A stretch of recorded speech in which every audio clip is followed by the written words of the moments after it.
Hey everybody, this is Steve Galata with Brutal Residents, and today I am with the members of Black Agent, a very old school electro industrial act currently on Remission Entertainment. Gentlemen, can you introduce yourselves? I am Larry. Hey, Jason. Neil Parker. All right, Neil's only with us for 5 minutes because that's all he can grace us with, which is fine. But we'll have more Larry and more Jason later on. So, Neil, um, yesterday we celebrated my wife's grandfather's 90th birthday, right? 90 years old. Great gentleman. And I was thinking of a conversation to start up this little interview here. And my question is, what do you hope to accomplish in your life by the time you hit 90? It's a question that hit me yesterday. I kind of had a existential crisis at that moment. Well, I don't think I'm going to live that long. I'll be lucky to make it to 50, to be honest with you. So we'll leave it at that. Okay. That sounds great. Yeah. I was me and my friends, we've always had a conversation. It's just like when do you want to stop living? You know, it's like a morbid subject, but they're always like, when do you want to stop living, right? And my one buddy's like, I want to live as long as you want, and my other buddy was just like, oh, I don't care, whenever. And I told them it's just like, so long as I'm not shitting my pants, I'm gonna be all right. I don't want to shit my pants, you know. If I can't control my We're already bowels. doing that now. So, seriously, probably while we speak, actually. No, I've said that, when I turn 70 every year on my birthday, I want to be taken out into the woods, like, 10, 15 miles out into the woods and just dropped off, and I have to make it back home by myself. Otherwise I'm just gonna die out there. So Gotcha. that's my plan. What about you, Larry? Yeah, I'd be surprised if anybody is alive at that point. Well, with the way the You know, world's I, going. Like the yeah, whole planet. be gone or close to it at least at Yeah, that point. yeah, Surprised if I see 90. yeah. The Like, Earth might be a post-apocalyptic hellscape by that point. So yeah. Probably, yeah. Yeah, I'm hoping to make it to 90 because it's just like I like to work out and whatnot. And there's this one guy whose name is also Larry. He goes to my gym. Really nice dude, but he's like 77 last I checked. I think he's going on 80, but the dude can like ride 20 miles on a bike still, no problem. And I'm just like, when I get old, that's how I want to be. Because my dad's the same way. He's like 70 now, but he can still move. You know, he can still like walk 4 or 5 miles, no issue, and shit like that. And I'm just like, that's great. You know. Um, but it, Hopefully by then we'll have reached Blade Runner status and we'll have figured out how to beat aging and we'll be able to kind of choose our own. How long do you want to live? yeah, I want to upload my consciousness into a computer and then Yeah, be done with this bullshit. So or like do the altered carbon routine where you can sleep into altered new carbon. bodies. wait, Although, I mean, so long as it's a synthetic body, I don't want to take over somebody's actual body. That'd be kind of weird. uh, yeah. I mean, I'd be fine with having no body, just being entirely digital. That seems like where it might be at. So hopefully we can get there. Neuromancer. Yeah, right. So, I actually tried reading Neuromancer a couple of times, and I never got through the whole entire novel. Yeah, I just couldn't do it for some reason. I think that was the first book I ever read. Like, I don't have the patience to read, so I've Yeah, read maybe like three William Gibson books, and that's about it. I've got a bunch of them, but they haven't been read in years. yeah. I try to Yeah. read. I used to read on my breaks at work because I know that Neil, you had a Home Depot chainsaw earlier. I used to work at a Home Depot, and we would get like two, we would get like two breaks. We would go on break at for 40 minutes and then 30 minutes, and on those breaks, I don't like talking to people on my break. It's like it's my escapism, you know. And people try to come up to me like, "Oh, hey, how you doing?" I'm like, "No, go away, shut the fuck up." But so I would just like put my face in a book because then nobody talked to me. So that's how I started reading again. Yeah, no, I never have time to read either. So, but I do all audiobooks all the time. So I've got like all kinds of stuff on Audible. Yeah, Uh, I just started recently getting into like podcasts and whatnot. Obviously, we're doing a bit of a podcast, I suppose, right now. But I play a lot of like Dungeons and Dragons and stuff like that. I have a crew that we get together like twice a month and play that game.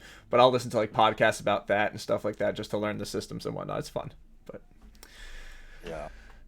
all right, let's move on from these random subjects and get into a little bit of what you guys do.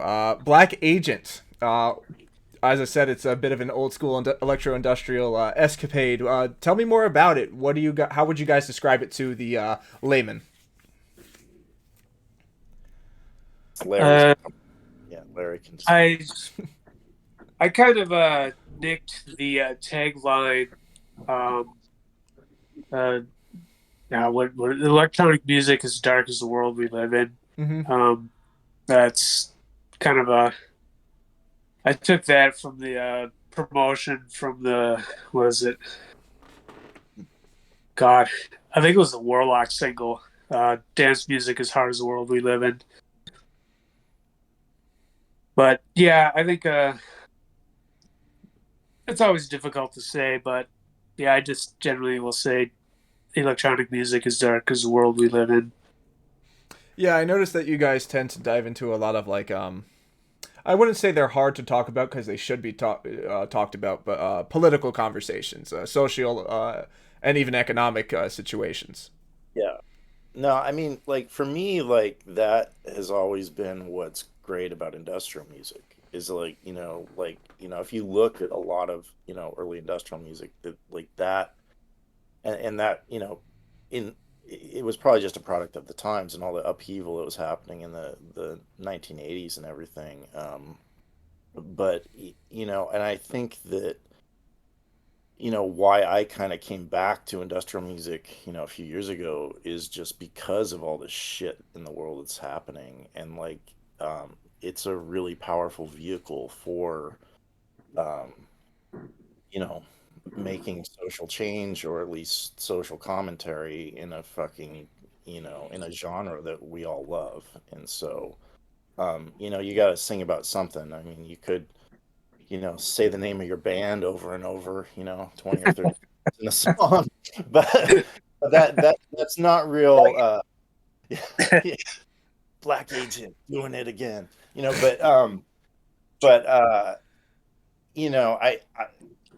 mean I can't speak for Larry and Neil, but like I like to write the kind of music that I want to listen to Mm-hmm. and I like shit that has, content, whether it's about your you know girlfriend cheating on you or you know being homeless and fucking sleeping in a fucking car or just songs that actually say something, Mm-hmm. and like that's like a lot of electronic music now is just fucking beats and insane sound and like it's cool, like that shit's great to dance to, but it doesn't have a lot of content. Yeah. And like that for me that's really important. Yeah.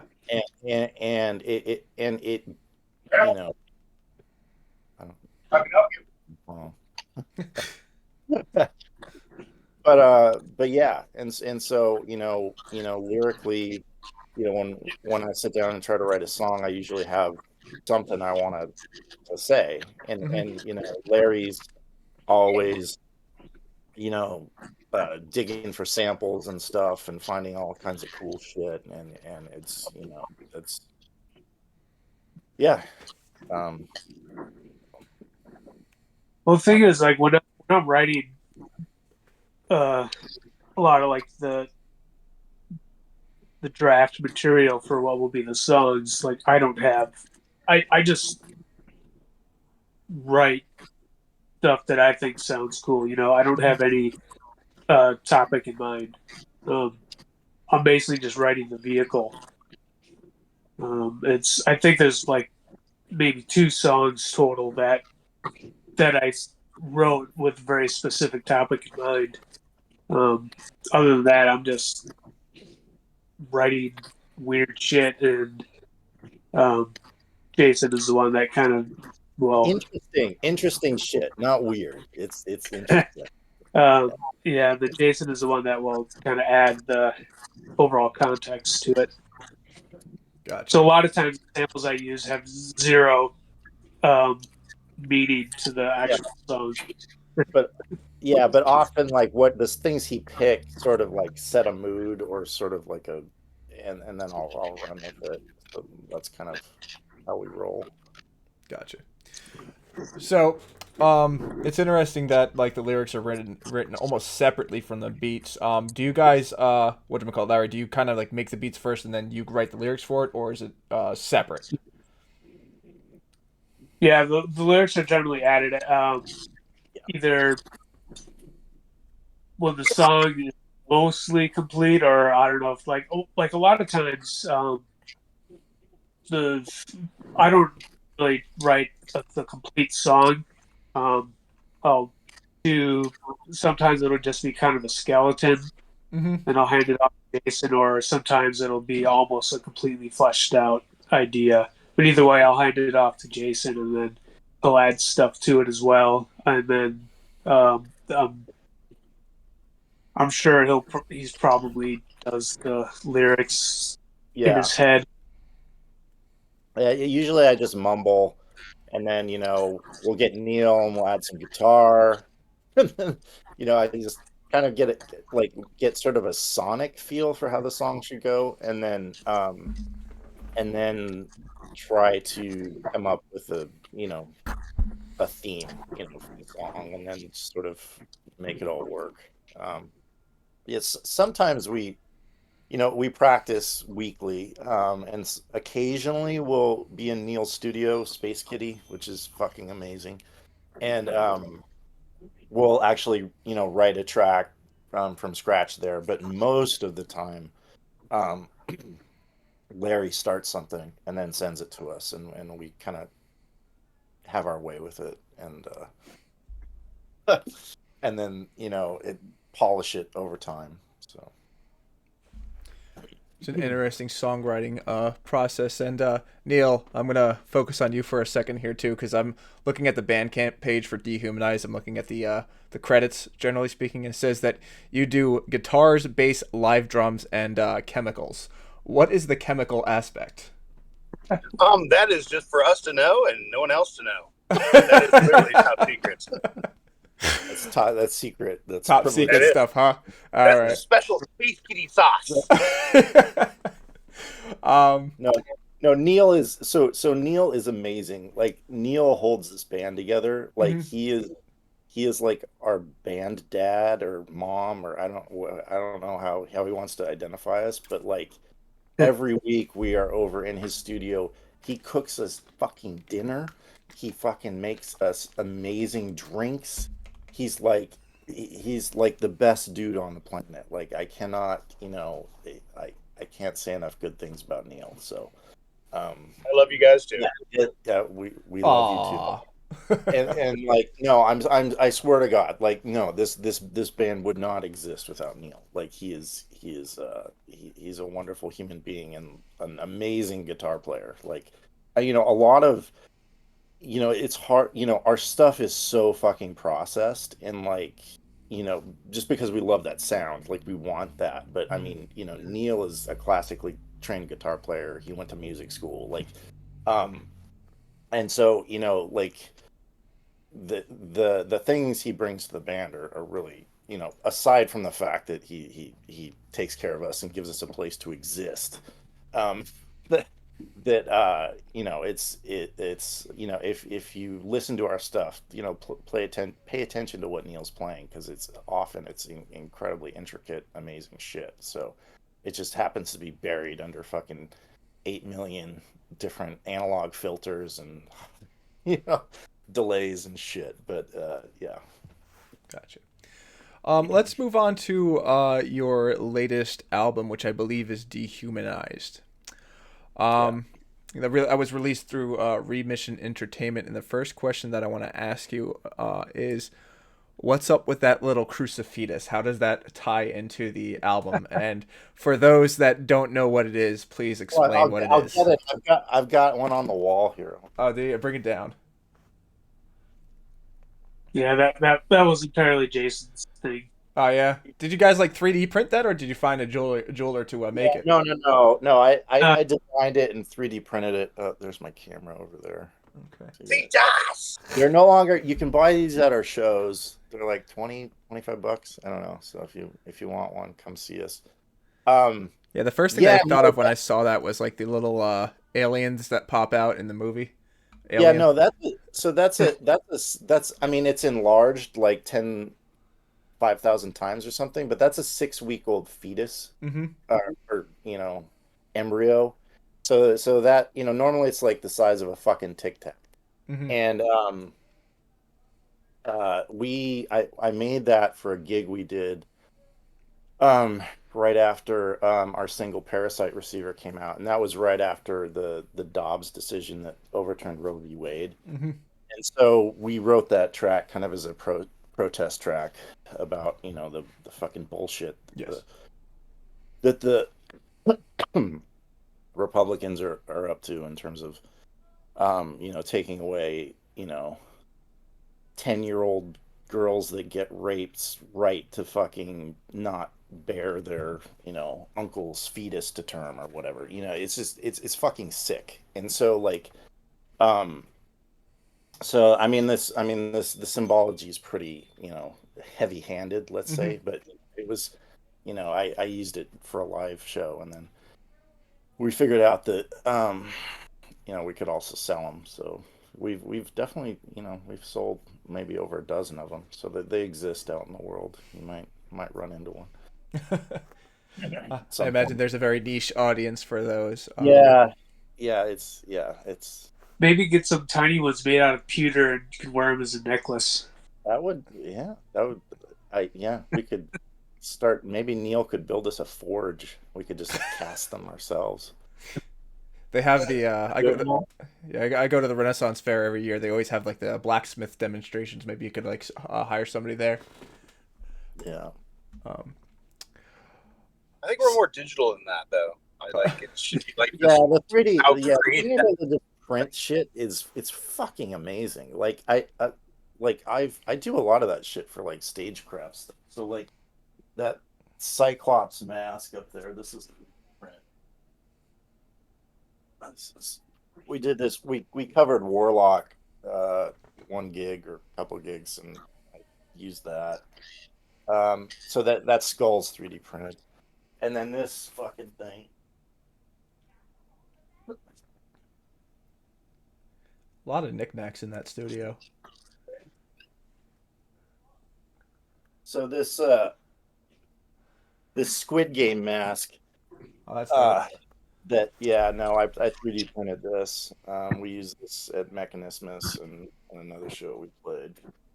Yeah, I've always wanted to get myself a 3D printer because as I said earlier, I play Dungeons and Yep. Dragons, and I want to 3D print like a lot of like minis and stuff like that. But Yeah. it's another No, hobby that my I've. daughter, yeah, my daughter. That's why I got her a 3D printer for Christmas, exactly so she could print like Warhammer stuff. Oh Because yeah.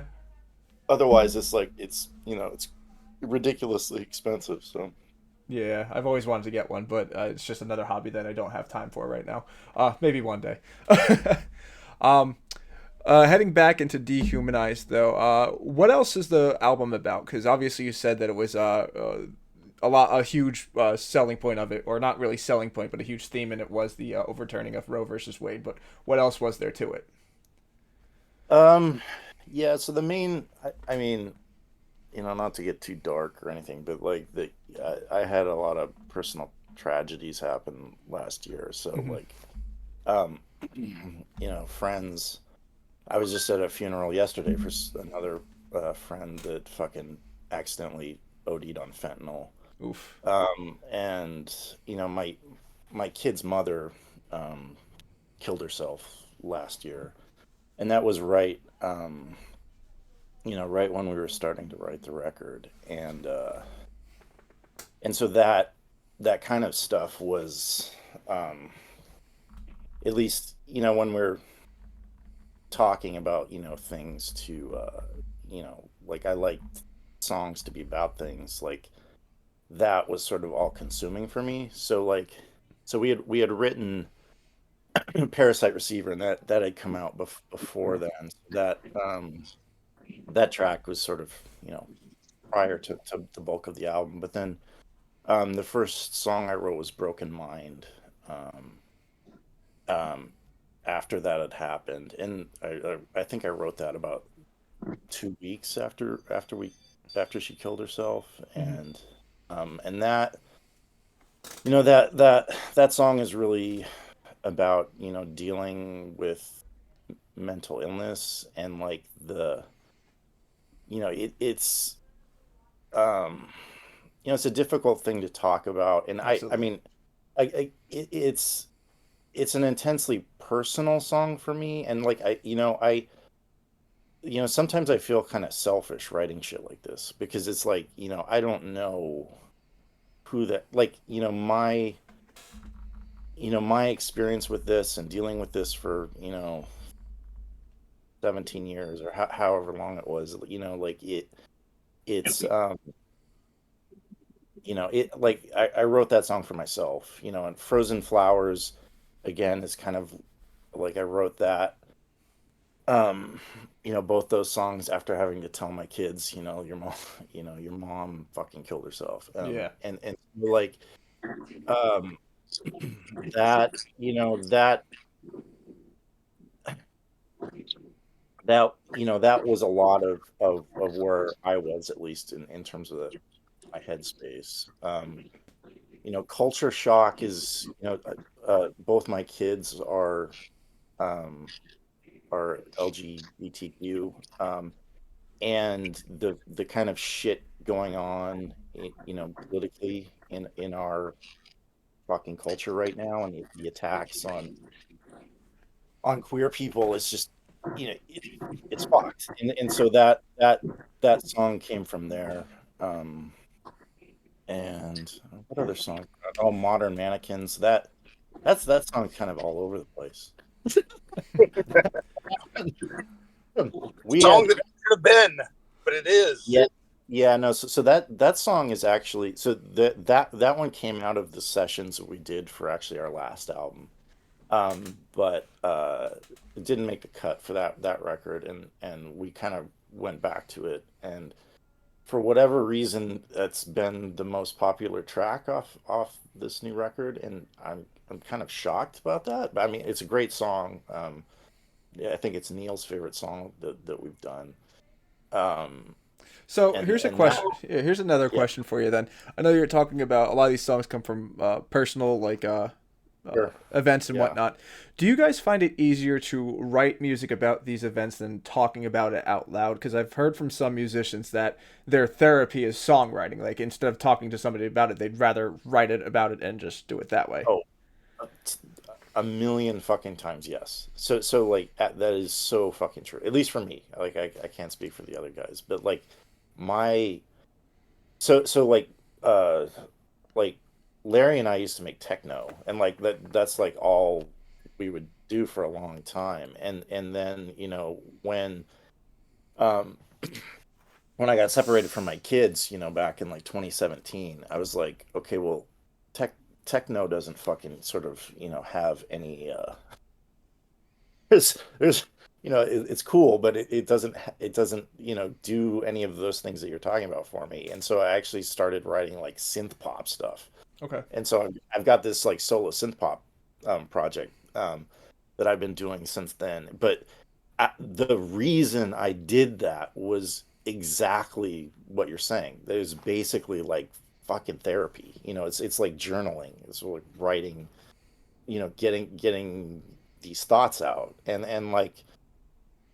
that's what I meant when I said I feel kind of selfish about doing this, writing these songs like this, because like I don't, it's my own experience and my pain and fucking my my heart, Mm-hmm. and like hopefully other people can get something out of it, but at the end of the day, I absolutely do it for myself, and like I will always do it because I have to, because otherwise I'll lose my mind. Yeah. So you know And Larry, do you feel the same way about music writing? It's well, it's different for me because I don't do the lyrical content, and Mm-hmm. I don't Like I said, there's only 2 songs that I ever wrote that had a kind of a specific purpose. Otherwise, I just, you know, write something I hope that ends up sounding good. Yeah, I don't have, I don't really have a lot to say. Gotcha. And what about you, Personal Neil? stand. I'm sorry. And what about you, Neil? How do you feel about like is music writing a therapy for you, or is it just kind of something fun? Obviously, yeah, it is. Mostly with me is I just love getting a vintage guitar and just beating the fucking shit out of it. Yeah, That's really what I like doing. gotcha. So is it more of like an anger therapy then? Just smashing guitars and whatnot? Yeah, pretty much, yeah. Gotcha. Um, so what's the future of Black Agent looking like? What do you guys got going on? I know you guys mentioned before we started recording that you have a show coming up in Portland. Yeah. Yeah,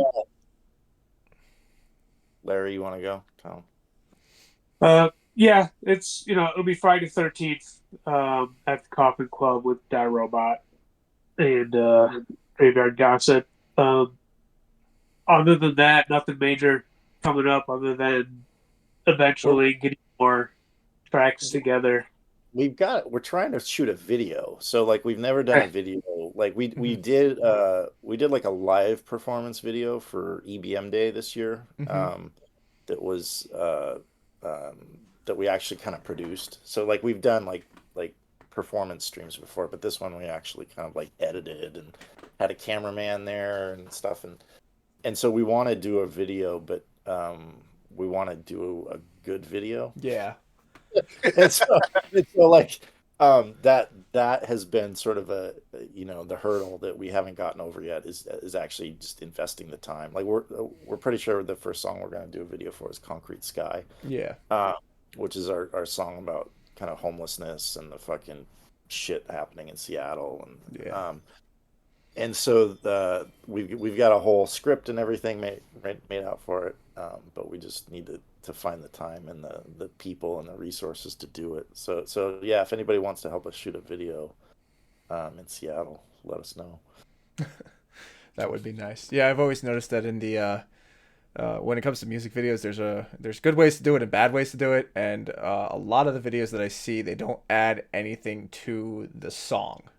Dude, well, it's I, you know, I mean the fact that it's so easy to produce things now, it's Mhm. sort of like it's great in terms of the democratization of fucking, like, being able to everybody can create anything, but Yeah, there's also something to be said for um the amount of production it takes to actually make something extremely impressive, and like that's we strive for that in our music, yeah, and so for a video we want to have it be as equally as cool. So exactly. um at some point we'll get there.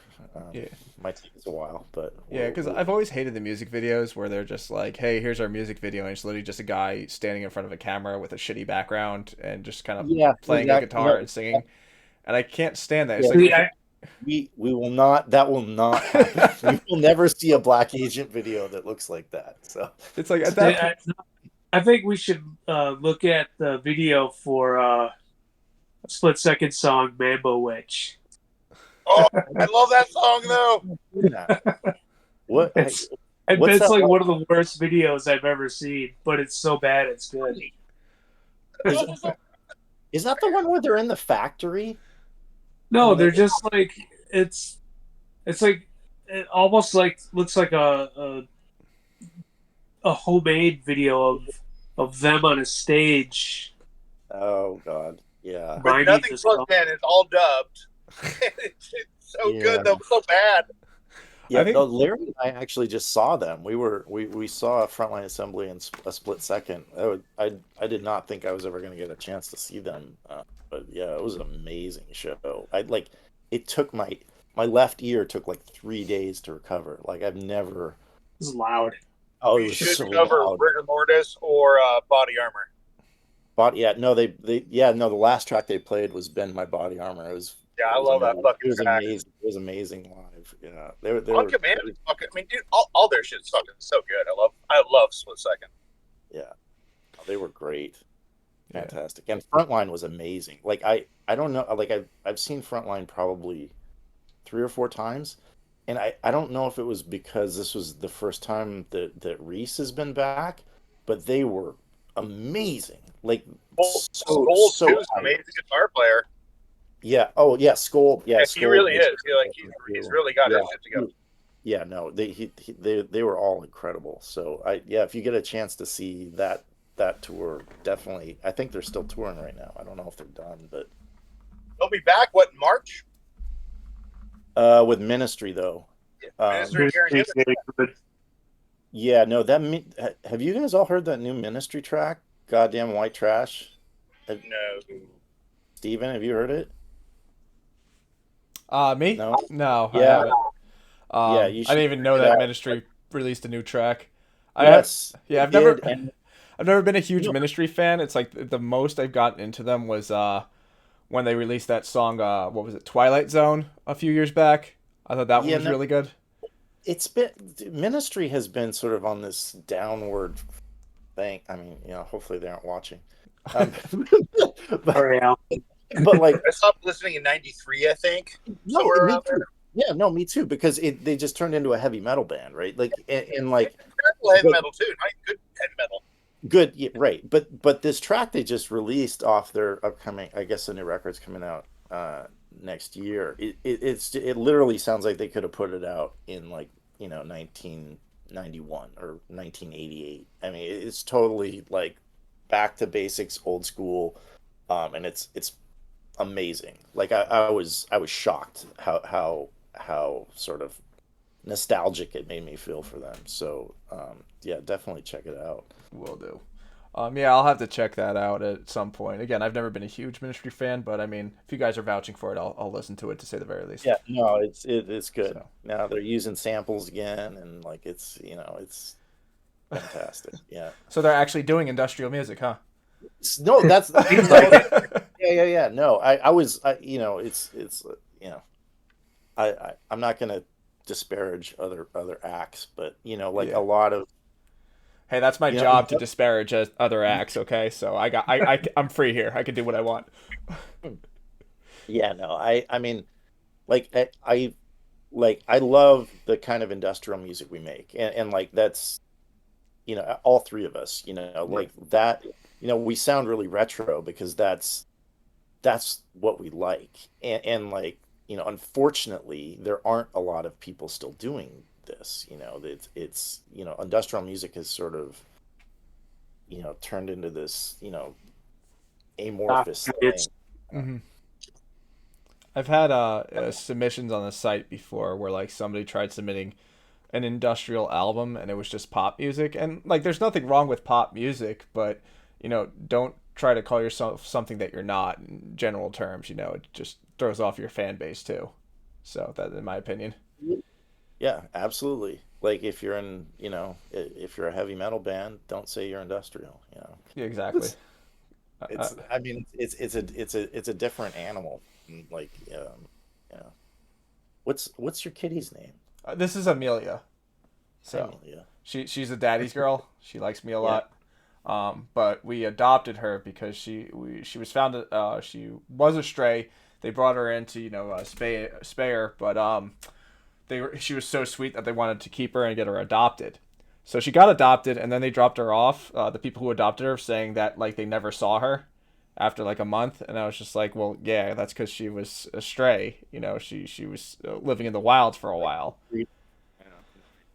So it took her like 3 months to get used to the house because we also have a pit bull boxer mix as well, and we had another cat, and between my dog like hyper energy and the other cat constantly trying to like play with her, she was just like hiding for like 3 months straight. She was also nocturnal, so eventually she kind of changed her schedule around, but now she's the sweetest little thing I've had. So Yeah, no, Neil's, I mean, his studio's called Space Kitty, so yeah, he's a big animal lover. yeah, We've got a couple studio mascots over there. yeah. I've always been the type, like, if my animal enters the camera during an interview, I'm just gonna allow it to happen. So I'm not gonna like fight them. Absolutely. Yeah. So Should, We want should always allow cats to make a cameo. yeah, exactly. So, all right, guys, I think that's gonna about cover it for now.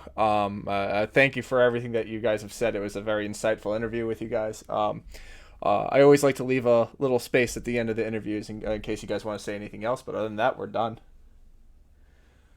No, just thank you so much for having us on. Really appreciate it. It's great to talk with you. Yeah, this is our first interview. Is Yeah, it really? that's true. Yeah. Yeah. We did we do a text one? I feel like we did do like Yeah, we did like a text one for Is industrial that the one ruining. where I like talked about jacking off squirrels or something? Yeah, I think Neil had too much to drink when I sent that email, but so All right. thanks. I'm going to close with I love these guys, and it's a pleasure making music with them. Awesome. Yep, same. Yep. So yes, we will be coming out with new stuff soon, and we're playing. So come see us. Hit us up if you want us to play someplace. Alrighty, sounds good. Thanks everybody for joining us again on the Brutal Resonance podcast. We'll see you next time. All right. Bye.